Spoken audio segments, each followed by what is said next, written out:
మెదక్ నియోజకవర్గం ఇన్ఛార్జి జంగిలి వీరన్న రాష్ట్రంలో రేవంత్ రెడ్డి కాంగ్రెస్ ప్రభుత్వం విప్లవం అయిపోయింది. వడ్ల కొనుగోలు విషయంలో అందాల పోటీలో తప్ప ఏమీ లేదు.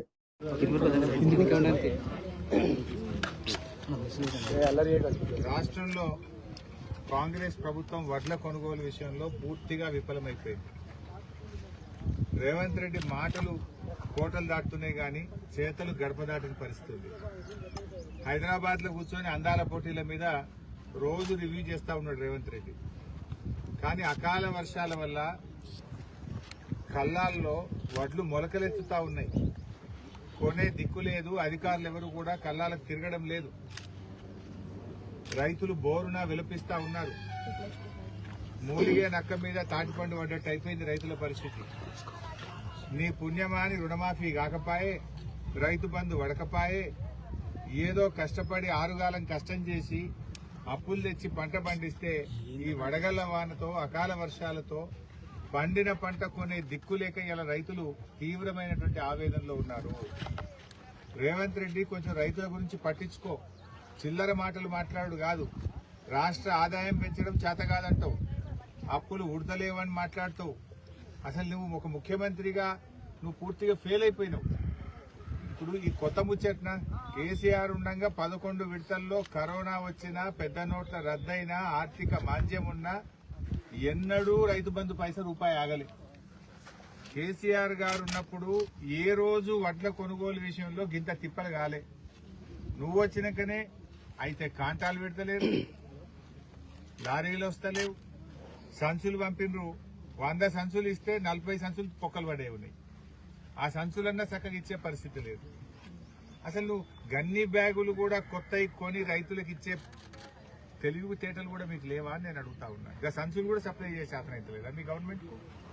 నా గన్ని బ్యాగులు దొరికాయి, లారీలు రావు, కాంటాలు పెట్టరు, ఆ మిల్లులకు పోతే దించుకోడు, 5-5 కిలోల తరగంటున్నారు, రైతుల్ని ఇబ్బంది పెడతా ఉన్నారు. నేను ఇలా సిద్దిపేట రూరల్ మండలం ఇరుకోడు గ్రామంలో వస్తే ఏ కుప్పలో చేయి పెట్టినా కూడా మొలకెత్తిన వడ్లే కనబడతా ఉన్నాయి.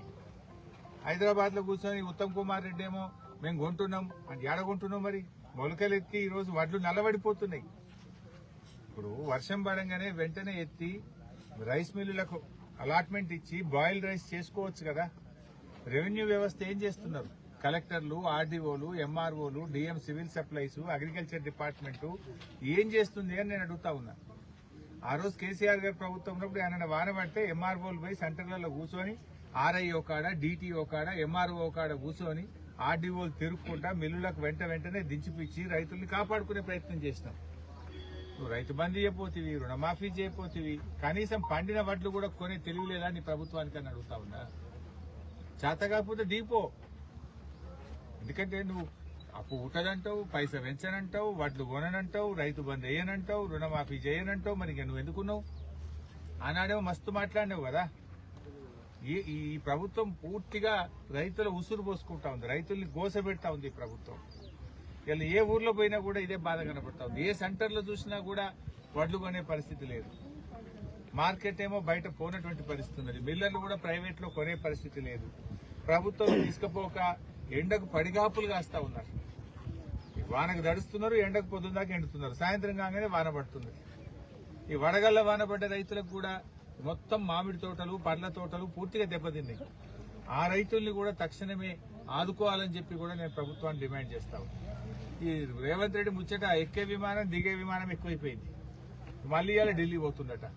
ఎన్నిసార్లు? ఇప్పుడు 44 సార్లు మీరు ఢిల్లీకి. ఎక్కే విమానం దిగే విమానమే తప్ప రాష్ట్రం లేదు, రాష్ట్ర ప్రజలు లేదు, రైతుల గురించి పట్టించుకునే దిక్కు లేదు నీ గవర్నమెంట్ లో. అంటే పూర్తిగా ఈ ప్రభుత్వం గాని మంత్రులంతా గాలి మోటార్లల్లా, రేవంత్ రెడ్డి ఏమో విమానాలలో తిరుగుతాడు. అయితే విదేశాలు పోతాడు, లేకపోతే ఢిల్లీకి పోతాడు. ఇప్పుడు 3 సార్లు విదేశాలు పోయినావు, 43 సార్లు ఢిల్లీకి పోయినావు.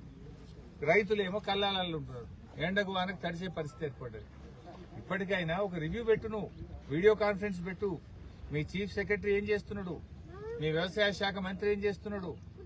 మీరందరూ ఒక రివ్యూ పెట్టి ఆర్డీఓలను, ఎంఆర్ఓలను కల్లాల్లో ఉండమని చెప్పండి.